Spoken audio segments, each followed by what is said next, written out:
अब हम बात कर लेते हैं सिंपल मेल ट्रांसफ़र प्रोटोकॉल की। अगर हमें सेंड करना है ईमेल मैसेज किसी अदर नेटवर्क पे तो हम एसएमटीपी का यूज़ करते हैं। ये हैंडल करता है आउटगोइंग मैसेजेस एंड सिर्फ आउटगोइंग मैसेजेस को हैंडल करेगा, इनकमिंग मैसेजेस को नहीं, यानी कि जो हम मेल ट्रांसफ़र करते हैं उसको हैंडल करता है। ये हेल्प करता है फॉरवर्डिंग मैसेज फॉरवर्ड करने के लिए बिटवीन क्लाइंट सर्वर। ठीक है, तो अगर हमें मैसेज सेंड करना है किसी अनदर होस्ट पे तो ये क्या यूज़ करता है, ट्रांसमिशन कंट्रोल प्रोटोकॉल। ठीक है, और रिसीविंग के लिए क्या यूज़ करता है, पोस्ट ऑफिस प्रोटोकॉल। ठीक, मतलब सेंडिंग के लिए टीसीपी और रिसीविंग मैसेज के लिए पोस्ट ऑफिस प्रोटोकॉल। अब बात करते हैं वॉइस ओवर इंटरनेट प्रोटोकॉल की। अगर हमें वॉइस या और ट्रांसफ़र करनी है या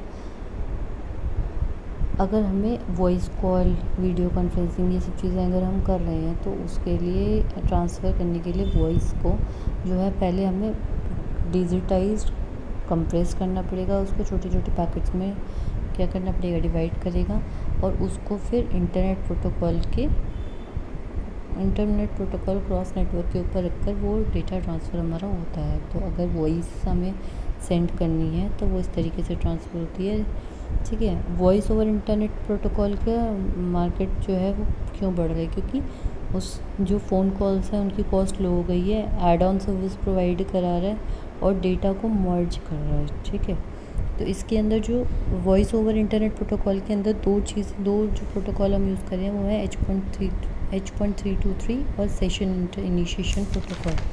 ठीक है, H.323 में क्या होता है, जैसे audio video data communication over packet जो हम भेज रहे हैं किसी नेटवर्क पे तो वहाँ पर हमारा H.323 यूज़ होता है। ठीक है, इसमें कहाँ कहाँ यूज़ हो सकता है, सिर्फ ऑडियो भेजने के लिए, ऑडियो वीडियो दोनों भेजने के लिए, ऑडियो एंड डेटा भेजने के लिए, ऑडियो वीडियो और डेटा भेजने के लिए, ये सब चीज़ों के लिए हम इस प्रोटोकॉल को यूज़ करते हैं। SIP प्रोटोकॉल क्या होता है, ये यूज़ करता है IP प्रोटोकॉल को, जो इस्टेब्लिश करता है, इस्टेब्लिश करे या चेंजेस करे या टर्मिनेट करे जो वॉइस ओवर इंटरनेट प्रोटोकॉल की टेलीफोन कॉल्स। ठीक है, उसके लिए हम यानी कि कनेक्शन को टर्मिनेट करने के लिए। और दूसरी चीज़ ये आपको वीडियो कॉन्फ्रेंसिंग सर्विसेज भी प्रोवाइड कराता है SIP प्रोटोकॉल। ठीक अब इसमें आ जाता है एक POP IMAP। ठीक है, POP 3 क्या होता है, सिंपल या लिमिटेड फंक्शनैलिटी होती है, मेल सर्वर पे इंस्टॉल होता है। Client server POP 3 software install होता है मेल सर्वर पे और क्लाइंट POP 3 सॉफ्टवेयर इंस्टॉल होता है रिसिपिएंट कंप्यूटर पे। ठीक है, तो मेल एक्सेस स्टार्ट क्या होता है, जब यूज़र को कोई ईमेल डाउनलोड करनी होती है मेल बॉक्स से मेल सर्वर के, तो क्लाइंट ओपन करता है कनेक्शन टू सर्वर। ठीक है, किसी TCP पोर्ट पे, और फिर वो क्या करता है, वो से यूज़र नेम और पासवर्ड सेंड करता है कि मेल बॉक्स को एक्सेस करने के लिए।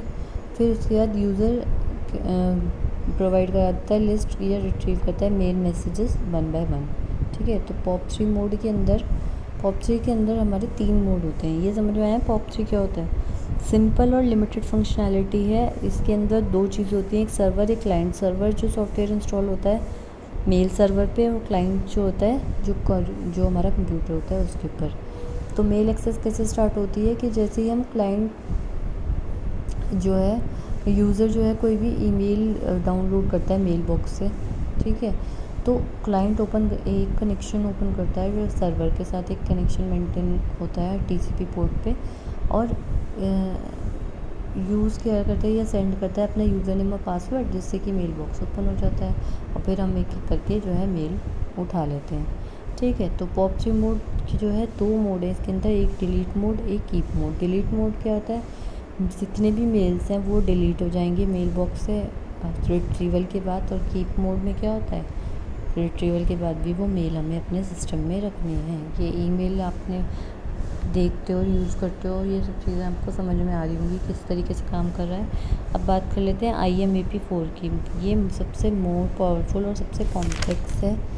ठीक है, उसके बाद बस इसमें इतना ही पढ़ना है कि ये पावरफुल और कॉम्प्लेक्स प्रोटोकॉल है। ठीक है, सेशन कंट्रोल प्रोटोकॉल की बात कर लेते हैं। अगर हमें सिक्योरली ट्रांसफ़र करनी है computer files between local host या रिमोट होस्ट या between two remote host. Remote मतलब they are not in close proximity with each other, they are at different places. ठीक है, तो ये प्रोटोकॉल यूज़ होता है जो सर्वर और क्लाइंट के बीच में मल्टीपल कन्वर्सेशन अलाउ करता है किसी भी सिंगल टीसीपी कनेक्शन पे। ठीक है, तो ये हमें क्या अलाउ करता है, सेंडर को कि इंडिकेट करे मैसेज बाउंड्री। ठीक है, और अलाउ ये भी करता है कि जो रिसीवर है वो चाहे तो सेंड जो मैसेज सेंड किए जा रहे हैं उसको रिजेक्ट कर सकता है। ठीक है, तो जो भी सेशन हो रहा है बिटवीन क्लाइंट एंड सर्वर, ठीक है, या सेंडर और रिसीवर्स के बीच में जो भी मैसेज की बाउंड्री डिसाइड करना, प्लस रिसीवर को ये पावर प्रोवाइड करना कि वो उसको इनकमिंग मैसेज को रिजेक्ट कर सके, वो आता है हमारा सेशन कंट्रोल प्रोटोकॉल के अंदर। अब SSH प्रोटोकॉल की बात कर लें, एक क्रिप्टोग्राफिक नेटवर्क प्रोटोकॉल है ऑपरेटिंग नेटवर्क सर्विसेज के लिए किसी अनसिक्योर्ड नेटवर्क पे। ठीक है, जैसे कि अगर हम रिमोट लॉगिन करते हैं किसी कंप्यूटर के, तो ये क्या आता है, हमें ऑप्शन प्रोवाइड करता है ऑथेंटिसिटी को स्ट्रॉन्ग करने के लिए और प्रोटेक्ट करने के लिए कम्युनिकेशन की सिक्योरिटी या इंटीग्रिटी। ठीक है, तो यानी कि ये एक तरीके से कोडेड फॉर्म में हमारे जो भी हमारा डेटा जो ट्रांसफ़र हो रहा है या किसी अनसिक्योर्ड नेटवर्क पे सिक्योरली डेटा ट्रांसफ़र करने के लिए उनके बीच में सेटअप करने के लिए हम यूज़ करते हैं SSH प्रोटोकॉल। ठीक है, यानी कि जो हमारा बेसिकली हमारा क्या है, जो हम कम्युनिकेशन डेवलप कर रहे हैं उसको सिक्योर करने के लिए। ठीक है, और उसमें कोई छेड़छाड़ ना हो उस चीज़ के लिए हम SSH प्रोटोकॉल को यूज़ करते हैं। अब SSH प्रोटोकॉल की जो फुल फॉर्म है वो आप लोग मुझे बताओगे। इन सभी की जो एब्रीविएटेड जितने भी हमारे प्रोटोकॉल्स हैं इनकी फुल फॉर्म लिखेंगे आप सभी बच्चे अपनी कॉपी में इंटरनेट से ढूंढ के। ठीक है, और SSH प्रोटोकॉल की जो है मुझे फुल फॉर्म आप लोग बताएंगे कमेंट सेक्शन में। ठीक, अब बात कर लेते हैं NFC की। देखो बेटा, ब्लूटूथ भी यूज़ होता है 10 मीटर्स के रेंज में डेटा के लिए, क्या करने के लिए, कनेक्शन सेटअप करने के लिए, डेटा ट्रांसफ़र करने के लिए। उसी तरीके से एक नियर फील्ड कम्युनिकेशन है, वो अगर हमारी जो डिवाइसेस हैं, जो 2 इलेक्ट्रॉनिक डिवाइसेस हैं उनके बीच में कनेक्शन प्रोवाइड कराना है जो कि 4 सेंटीमीटर के बीच की जो है डिस्टेंस के बीच में हो, तो वहाँ पर हम क्या यूज़ कर लेते हैं, नियर फील्ड कम्युनिकेशन। ये short range high frequency wireless communication technology है जिससे कि हम डेटा को एक्सचेंज करते हैं डेटा डिवाइसेस के बीच में 10 सेंटीमीटर की डिस्टेंस में। बेसिकली जैसे आप अपने फ़ोन्स को कनेक्ट करते हो ब्लूटूथ से, उसी तरीके से NFC है, लेकिन इससे जो है जल्दी कम्युनिकेशन हो जाएगा। इसका जो सेटअप टाइम है ब्लूटूथ से कंपैरेटिवली कम है, तो यानी कि इसकी जो स्ट्रेंथ है और कैपेबिलिटी है वो ज़्यादा है। सिक्योरिटी ज़्यादा प्रोवाइड कराता है क्योंकि शॉर्ट डिस्टेंस ट्रांसमिशन है, शॉर्ट रेंज के लिए है। अगर एक डिवाइस में पावर बैटरी नहीं भी है तब भी ये NFC आप यूज़ कर सकते हो। इसी के साथ ये जो चैप्टर 8 है हमारा ये कंप्लीट हो जाता है।